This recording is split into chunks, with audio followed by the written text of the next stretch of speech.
Welcome to Wonderland Weekly, hosted by Toronto Ty. Now sit back and have a wonderful week. Hey everyone, Toronto Ty back here in the park on Splashworks opening day, which is very rainy. There's supposed to be a 100% chance of rain up until like 1 p.m. And then 50 to 60% chance throughout the rest of the day. But you know what? I'm gonna check out Splashworks because I know it's gonna be crowded, but you know, let's just see if there's anything new there. The Coke Freestyle machines are in the new refresh center here in front of Crystal Arcade. Not sure if this is ready to be opened. It looks like maybe not quite yet, but it's getting really, really close. So that's really great to see. Miners Cafe is looking much nicer now. It's hard to pinpoint exactly what the changes are. I think they just added like a kind of roof kind of structure here. The patio in front should still probably be changed just to be a solid color, but you know, and we might be getting railings there, who knows. But it already looks so much better since last week. And they added tables over here, which alleviates that, that issue I was talking about where there wasn't any seating around here. Cool. So somebody had asked last week if the Dippin' Dot stand was open. It was indeed open. Here it is. It looks really, really nice and themed to the area. Yeah, sorry I didn't get a good shot of it last week, but there you go. And then they also have these new benches here. I'm pretty sure these are like brand new. I haven't seen anything like this at the park as far as I can remember. And they look really, really nice. You know, it's got the little pebble legs and then wooden bench. So that looks really nice and fits really well into Frontier Canada. Cool.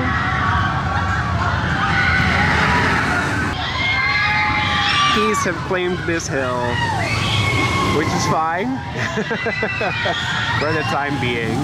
I'm sure they miss their broad spot of grass here from the past years. But yeah, tons of baby geese.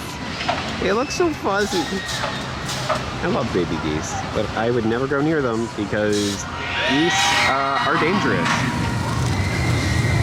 Still, the grass is coming in really, really nicely on this hill. Woohoo! So these Splashworks washrooms, which of course should be open for Splashworks, they're connected to the change rooms. There's a sign here that says that they are closed and that you should go to one of the other nearest washrooms. I asked an associate here, and apparently these washrooms are scheduled to be closed in the morning from this side. Or sorry, open in the morning from this side. Then once Splashworks opens, they're closed from this side and only open from the other side through the change room. And then once Splashworks closes, then they open these back up from this side. It seems very needlessly confusing to me. And hopefully it's not the case. People are currently using the washrooms from this side, but of course it is not yet 11 o'clock. So I don't know what's gonna happen. But yeah, I feel like these should just be open all the time, despite the fact that these are connected to the change rooms. This area looks somewhat different to me, and I'm not sure if it's these rocks have been added, if this tree was added, or maybe I'm just making things up. But anyway, looks nice. So over here, along the pathway by Yukon Striker's loop, you can see all the new benches, which look really, really great. And there goes Yukon Striker. Woo! I love these views. As the rain starts picking up, I thought I would show you guys that there are new tables right here next to the chuck wagon in the grass behind the second implement. is starting to come in. So, yeah, really, really great to see this area really filling in, and it's just looking so much more complete. Love it. Nature Max standing outside of Yukon Striker as he does, looking really, really great, but trying not to get wet from the rain. Cool. So I am checking out the new Muskoka Beachwear shop. Again, I believe that's the name of it. Not much of a change inside. It does, I do feel like it's been cleaned up a fair bit. With, you know, like the bathing suits around the sides here and such. But other than that, not much of a change. Floor here could use a little bit of work, maybe just like replace the tiles or something. So because this is just about the only opportunity that I will have where there are no kids in Lakeside Lagoon, the new splash pool from last year, I thought I would just take a quick look here to see the new, you know, interactive water features, the little, water fountains here. And yeah, much nicer pool than the old one, I think. Though I don't remember the old one too well. And then of course, we have great new views of Yukon Striker from here inside Splashworks.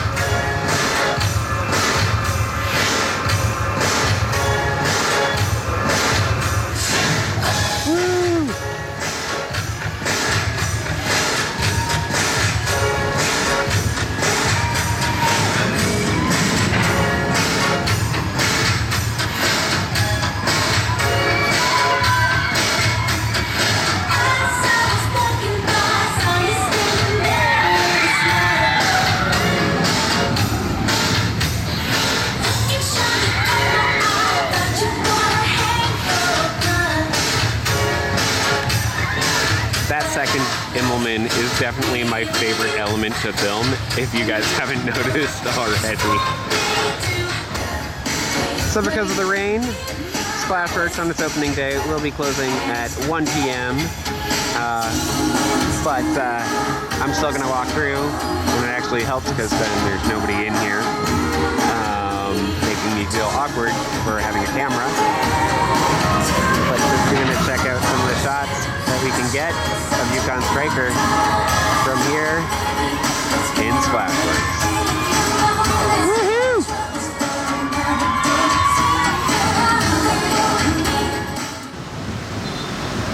I just heard thunder, so this is probably the last cycle for Yukon Striker for a little bit, but just checking it out from here in front of Barracuda Blaster. And yeah, and it also looks like they did pave the back road here, the access road. So that looks really, really great, and just really cool to see, you know, Yukon Striker from a slightly different angle.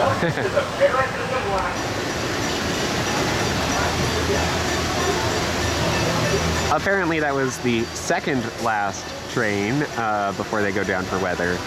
And I didn't get here quite in time to see it do the turn out of the station. But yeah, it's a really, really crazy awesome view here. Oh my goodness, I love it.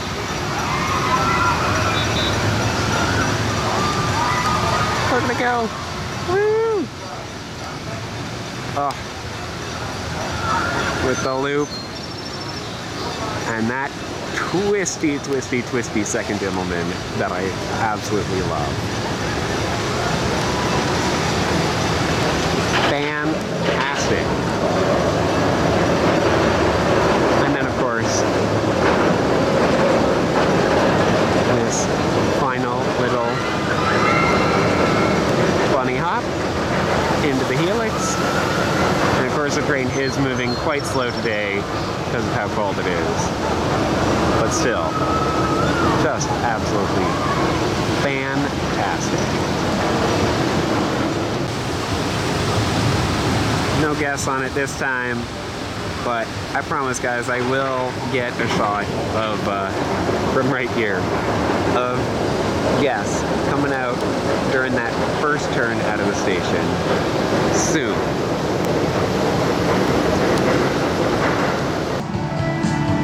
So the rain has cleared up quite a bit. There was quite a storm, but yeah, it seems to have passed. Yukon Striker still hasn't reopened yet. Oh my goodness, I love this shot of Windseeker underneath Yukon Striker's lift hill. Ooh. I'm probably going to be making another trip here to Splashworks to get more footage when the weather is a little nicer. It looks like Mindbuster got a little bit of retracking this season. I actually haven't been on it yet this year, so but yeah, this wood definitely looks fresh and new, so that's really, really nice. And yeah, not sure how much they did. Doesn't look like they did a ton, but you know, any improvements are much appreciated.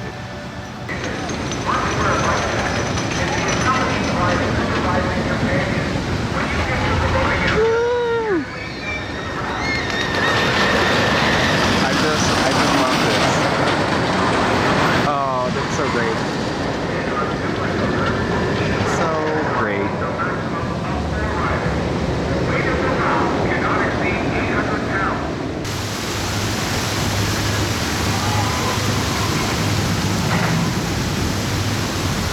Oh my goodness. This is about as close as you can get to getting a full shot of Yukon Striker all at once. Woo! Fantastic.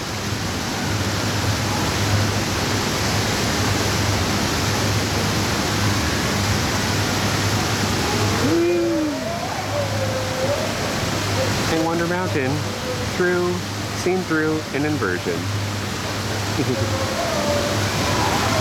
miss you, Skyriders.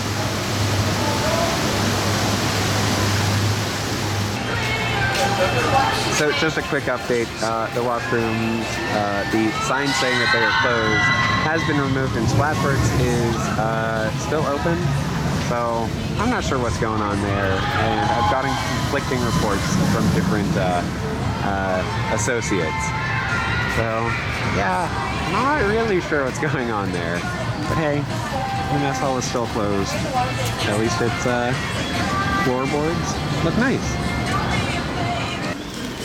Just trying out the spaghetti and meatballs here in Backlot Cafe. Pretty good. Very good portion size. Yeah, the meatballs are very good. Noodles are meh. I don't even know how to describe like why they're not great, but they're just not great. Yeah, and over here, you've got a nice little Budapest sign, which is very nice to see. Coming this November. Frontier Canada has, just about every ride in Frontier Canada has gotten these new signs, you know, the nice wooden ones that Yukon Striker has. Mindbuster has as well, except for this one exit-only sign. And yeah, so that needs to be changed. That's like the only one left. All right, so as I wrap up a rainy day here, it was rainy, then sunny for a bit, and then rainy again. Of course, it is time for trivia time. And for this week's trivia time, I want you guys to let me know in the comments below, what is the literal translation of Kassenwagen? You can let me know in the comments below. I'll give you a shout out in my next video. And a huge shout out to DOT1, DJEs, Rainbow Arrows, and Ryan Roller Coaster, who all correctly stated the answer to last week's trivia question, which was, what is the original name of Spinnovator? And it is, of course, Quixote's Kettles. Vague reference to Don Quixote. Very, honestly, kind of odd, but Yeah, hopefully you guys know how to pronounce it. It's very, very strange. As I said, I don't really want it to go back to that name, but something kind of along the same lines would be nice, just kind of medieval themed. Alright, well, as the masses head out, that'll about do it for this week. So thank you guys so much for watching. Splashworks opening day got a little rained out, and I believe I just heard thunder, but you know, that's fine. Splashworks is open on weekends, so you guys can come around and check out all those new views of Yukon Striker from inside the water park. And of course, go on slides. Check out the Muskoka Beachwear shop, which, you know, could use a new roof. It was dripping in there a little bit. But until next time, guys, have a good one. Thanks so much for watching. Be sure to like the video, comment with anything you'd like me to cover in the future, subscribe, hit the notification bell, and support me on Patreon so that I can visit more parks and create more wonderful videos.